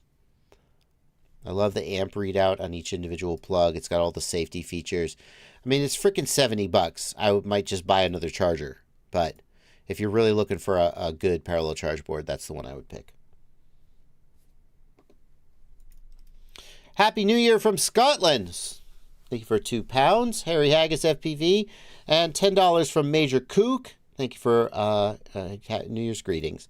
Gray Hat, do you like Flight Test Blur for $27? Also get Arma Granite. I don't know. What is the FT Blur frame kit? Oh, so like, I don't know. Who designed this? Right?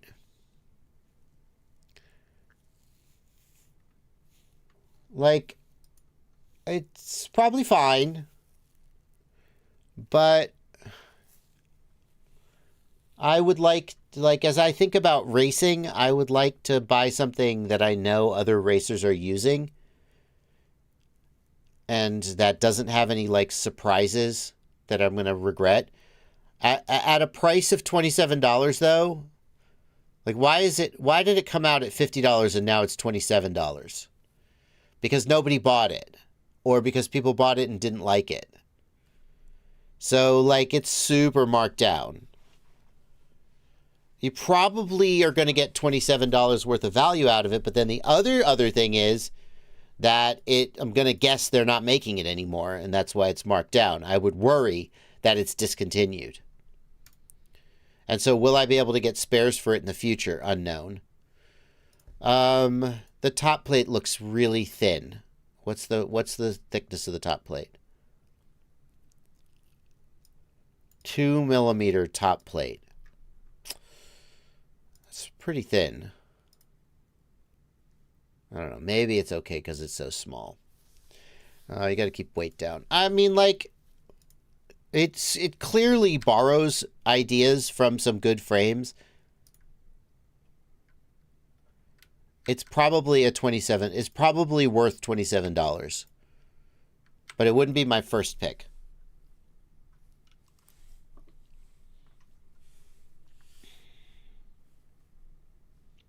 JB Parallel Board is still in production jumpstart, but he didn't ask about that. He didn't include that in the list, so I didn't add it. Thanks for all you do. Thanks for a $5 super chat. El Chingon. Thunder Spanker. What's the best simulator to learn how to fly a micro drone? Thank you for a $10 super chat. It almost doesn't matter as long as it's an FPV focused simulator. None of them are perfect. Some are better than others. As a beginner, the differences don't matter. All of them will be good enough that they will teach you what your fingers do and what the drone does, and then you can proceed from there. If I had to pick one for everyone to start with, it would be Orca FPV Skydive, and the reason is that it's free. There are paid DLCs you can download, but the base game is free. It has 3 or 5 levels. The physics are reasonably good, and all you have to do is just download it from Steam, and you're good to go. The one I use for my personal training is Liftoff. Velocidrone is widely believed to have just the best physics for racing, but is pretty expensive. And also, some people are annoyed that you can't get it like through Steam. You have to download it manually. It's kind of annoying. I don't know why. They probably just don't want to pay Steam their 30% or whatever it is. Zeleus asks, would you recommend the Flywoo Explorer LR4 with Walksnail for a beginner? Is it sub 250 with the Flywoo lithium-ion pack 18654S 3000? Thank you for $5, Zeleus. I don't recommend the Explorer for a beginner. The Explorer LR4 is a lightweight long range. It's not designed to crash hard, and I think it's going to have durability issues for a beginner. The FR4 is a little bit more durable, and it's designed a little bit more for, but still, the frame is basically the same. It's just a little more powerful. I don't think that's a great choice. I actually ran, is it the FR4? Flywoo FR. No. Which one is it?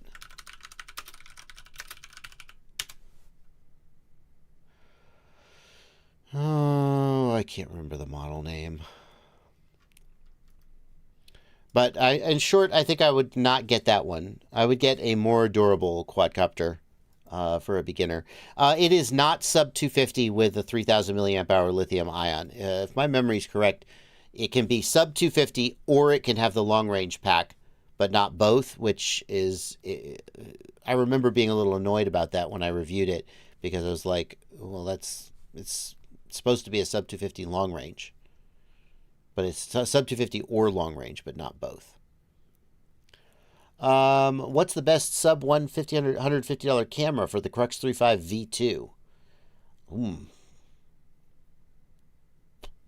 That's a tough one.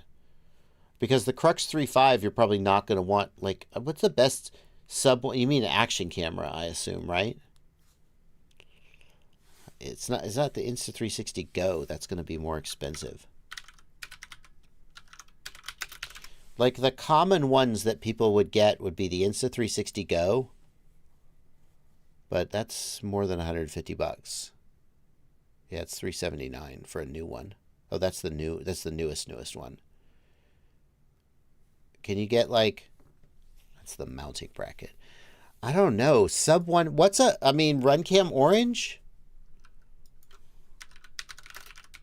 I can't think of an action camera below $150 that I would really recommend, other than, I guess, the RunCam Orange. RunCam Thumb Pro. Ooh, that's a good one. Well done. RunCam Thumb Pro. $90. That's a good point. Yep, that's the one. RunCam Thumb Pro. Great. Thank you, chat. Best frame replacement for iFlight Titan DC2, but as pusher. Why? I don't know, man. Like, what most people would do if they wanted to convert the iFlight Titan to a pusher is they would flip the frame upside down and mount the motors. But you need a frame that's going to keep the props off the ground. I don't have a great suggestion for you there. I mean, what I probably would do would be just mount the motors upside down, leave the frame alone, and put something on the bottom of the frame so that the motors don't hit the ground when you land. All right. Should I build my first drone or buy the Cetus X Pro? Build it. Build it. Elliot Kincaid. Thank you for a $10 super chat. I just pulled the batteries from the Mamba, put them in, and now it powers on. Yay! Yay. All right, that was a ton of super chats. Thank you guys so much for your generosity. I do want to take a moment. Oh, there we go. I do want to take a moment and get back to the regular chat before we close out the stream. Let's see here. Beeline says, I have a Fat Shark HDO and I'm thinking about getting a digital system. Is the Walksnail VRX a good idea while keeping the price reasonable? I would say yes. Yep. With the Fat Shark HDO, you're not going to get 100 frames per second. So the latency is going to be a little higher, and you're going to need to figure out, you're going to get a little bit of extra latency on the HDMI input, and then you're going to be in the 60 FPS mode, which is going to bump the latency. So you're potentially going to be at like 45 milliseconds latency, which you have to decide if that's like acceptable to you. But on the other hand, you're going to be flying digital, you're going to be flying HD, and you're going to be able to use the goggles that you already have.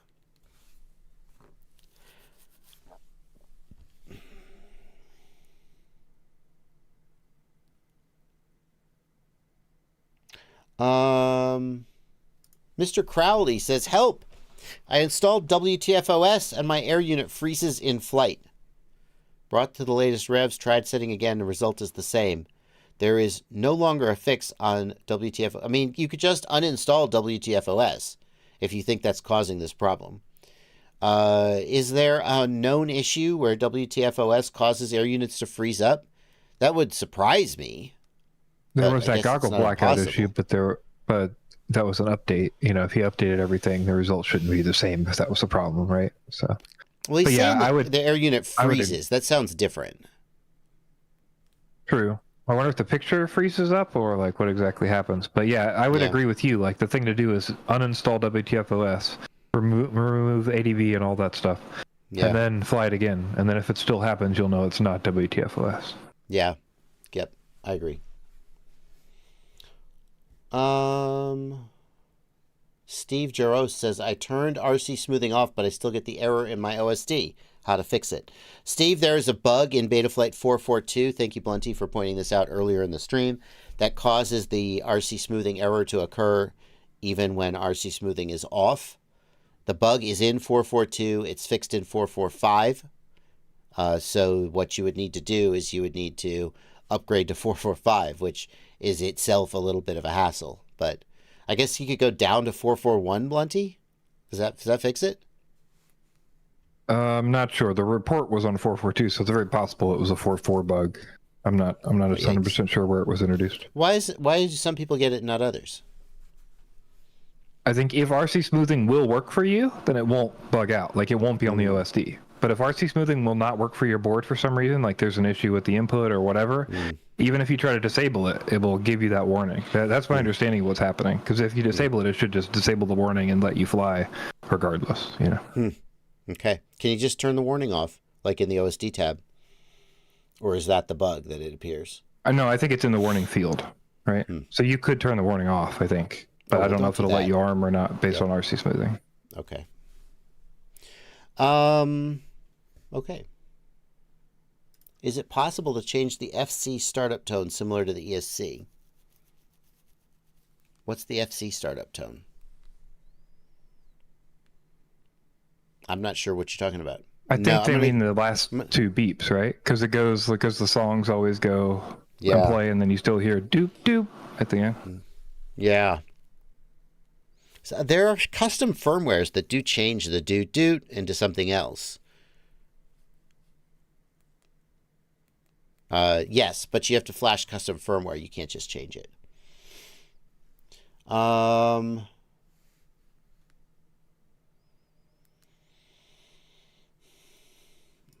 Elmo Hawk says 4.4 just released. No, it didn't. 4.5 just released.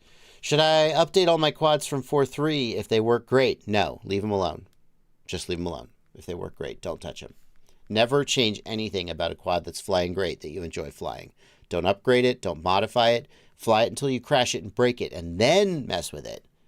But never mess with a quad that flies great and keeps you happy. Steve Fordham wants to know, can you charge a LiPo with just the balance leads? I'm charging a 6S with XT60M balance lead. Could I also plug in a 4S but just the balance lead? Seems like a bad idea. Could it work? You mean on a parallel charge board? Steve, don't do it. You are playing with fire, literally. However, electrically, what you're describing does work. As long as you don't plug in the 4S XT60, the individual cells, when you plug in the 4S balance lead and the 6S balance lead, they all will balance with each other and everything will work. That is a thing that will not inherently cause your batteries to explode, and they will charge correctly. The problem is that you're introducing all these variables, and when you introduce variables, you increase the risk of making a mistake. So you are a clever, clever boy for thinking of it, and you may pat yourself on the back that you were correct, that this would work if you did it, but don't do it. Fair enough.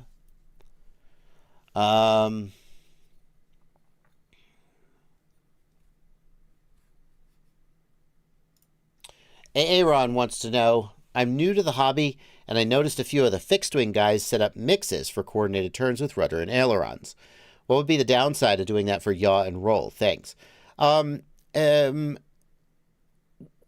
With a multi-rotor, you can't assume the correct amount of yaw and roll that you need to put in when doing a turn, because the up tilt angle of a multi-rotor changes, and so the amount of yaw and roll that you need to mix in to coordinate the turn correctly changes. So like imagine that you've got, let's just keep the math simple, we've got a 45-degree up tilt. With a 45-degree up tilt on the camera, the drone is cruising at a plus 45-degree angle, and so therefore you need 50% yaw and 50% roll to do a perfectly flat coordinated turn. Okay, fine. But now let's imagine that you're in a race and you're trying to go fast to beat somebody to the next turn, okay? And what you do is you pitch way forward and gun the throttle. And now the quad races toward the turn, and it's at a much steeper up tilt angle. And now you're going to lean forward and you're going to roll around to make a sharp 180 turn. And then you're going to pitch back and you're going to cruise some more. So what you do is you pitch way forward. You do 100% roll. The quad is just like this, and you just roll around the turn. And now you pitch back and you're cruising. Okay? So there's no way on an airplane, the airplane is always like this relative to its direction of travel. A plane is always moving forward. You can angle down, you can angle up, but it's always moving forward, mostly. But a multi-rotor can be moving forward. It can be moving forward. There's all these different ways it can be moving sideways sometimes. And so building a static mix doesn't work. The number of situations where the static mix is right is small, and the number of situations where it's wrong is large, no matter how you set it up. Now, if you're in angle mode, then the flight controller is aware of the angle relative to the horizon, and there are some things it can do to mix roll in automatically. Betaflight 4.5 has actually implemented some of this in code, but for acro mode, you don't do it. Because an aircraft, a fixed-wing aircraft, has natural aerodynamic tendencies, right? As CoolCat points out. And so you'll add a little bit of mixing to try to react to the natural aerodynamic tendencies of the aircraft, right? But a multi-rotor has no natural aerodynamic tendencies. It's just a freaking dumb rock flying through the air through the power of a computer. Okay. We got about 5 more minutes. 5 more minutes in the stream. We've had a couple more super chats come in. Thank you, Thunder Spanker. Are there any statistics on how many drones get caught up in long hair? I swear I didn't do that. Thank you for $10, Thunder Spanker. No statistics, but lots of tiny whoops in hair. It's true.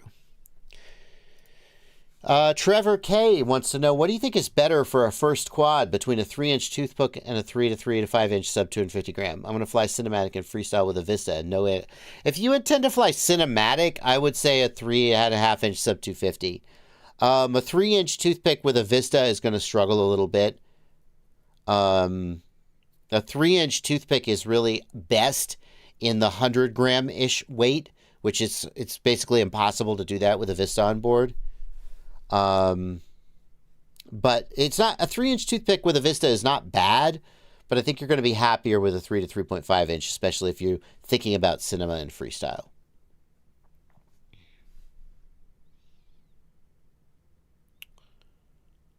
How would you charge the Tattoo Fat Shark LiPo? It has a 3.5 millimeter plug. I think you mean it's got a barrel plug, right? Does it have a balance? Yeah, no, it's got a barrel plug and a balance. So you just need an XT60 to barrel adapter, and then you charge it like any other battery with the balance plug. But you got to use the balance plug. That's key. But it's just a LiPo. You just need it's just a physical connector that you're converting. It's just a LiPo, though.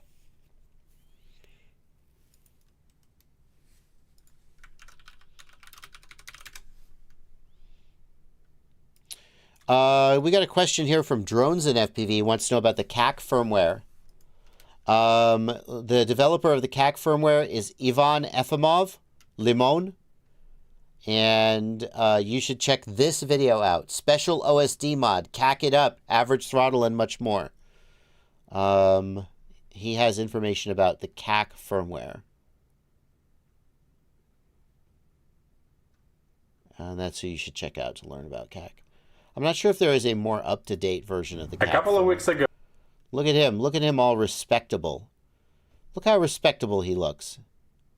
Look what he looks like now. Hang on. Let's see if I can find a more recent video of him. He has slowly become... Look at him now. So pilots... Look at this guy. You let this guy write firmware for you? Look at that long hair, hippie. Okay. I wish I had hair.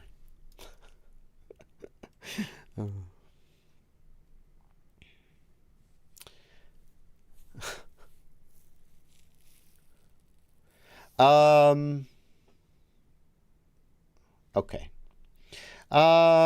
We got a question here. I have a golf course. Mike Gillian. Oh, shoot.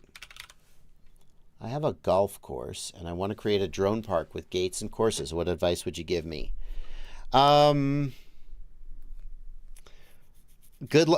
power to you. I would reach out to your local multi-GP chapter and talk to the local chapter organizer. The guys who run the races. They are a pre-existing user base. I am going to assume that you're doing this for free and you're just going to invite people out of the goodness of your heart. If you charge people money to do it, then it's hard to imagine what kind of amenities you would have to offer to make...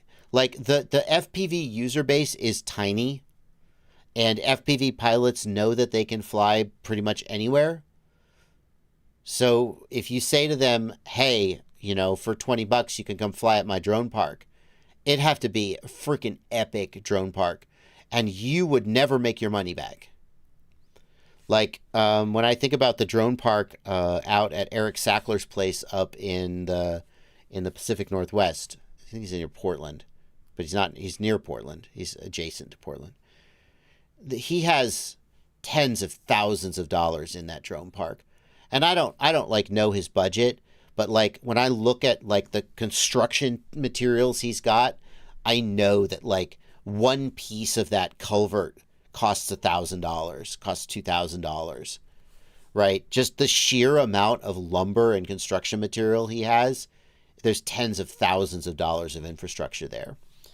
So if he were to then say, you know, I'm going to charge money, and he doesn't do that, by the way. He's not running a business. He just has a backyard. So you're going to set up these gates and courses, right?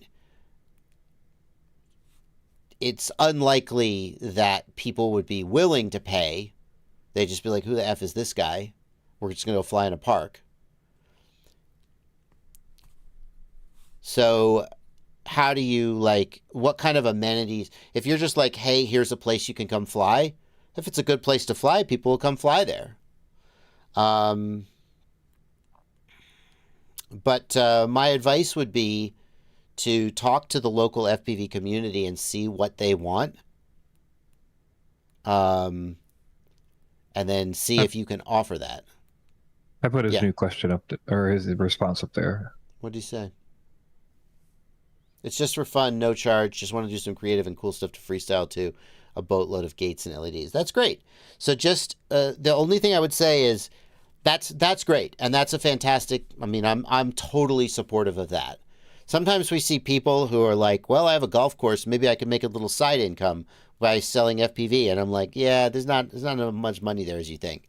What I would say is if you are like a really good FPV pilot and you have a good sense of what people want, then go ahead, go wild. I've seen FPV courses designed by people who weren't like experienced FPV pilots, and usually the things that they think FPV pilots want, they aren't. So like I would study other people who've built FPV parks, like again, Eric Sackler,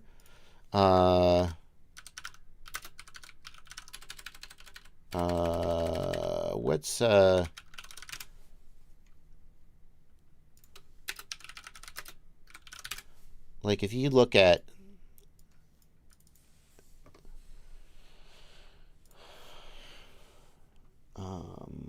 like if you look at this location, no music please. If you look at this location, this is Eric Sackler's place. Like you can look and study the kind of obstacles he's built. And if you were to reach out to him, he would probably like talk to you and chat with you. If you're like, okay, like what's the dimensions of that box? How big is that? Because I bet you can't guess the dimension. That's like an 8 or 10 foot box, which I think most people seeing it would think it was smaller. Like if you wanted some tips from him on what kind of obstacles to build or how to get the materials to build them, like by all means.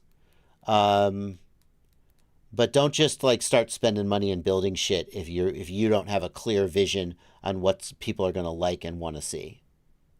On the other hand, if you're a super experienced FPV pilot and you have a good idea of what people want, then, you know, by all means.